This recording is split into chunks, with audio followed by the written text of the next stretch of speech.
Ronald Surapraja diduga lakukan KDRT, kuasa hukum sang istri angkat bicara.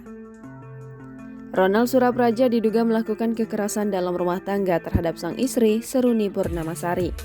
Kuasa hukum Seruni, Abdul Hamim Jauzi, berpendapat jika dalam pasangan suami istri memang kerap merasakan pasang surut dalam rumah tangga.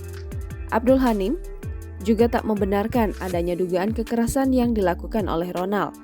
Namun, Abdul menegaskan jika kliennya memang sempat melakukan konsultasi ke psikolog, kendati demikian, ia tak mau membeberkan tujuan Seruni untuk melakukan konsultasi. Selain itu, Seruni Purnamasari dan kuasa hukumnya telah menyiapkan bukti-bukti kuat adanya gangguan psikis yang dialami oleh dirinya. Sebelumnya, Ronald Surapraja menggugat cerai sang istri, Seruni Purnamasari, ke Pengadilan Agama Jakarta Selatan pada 21 Maret 2022. Perceraian keduanya terdaftar di Pengadilan Agama Jakarta Selatan.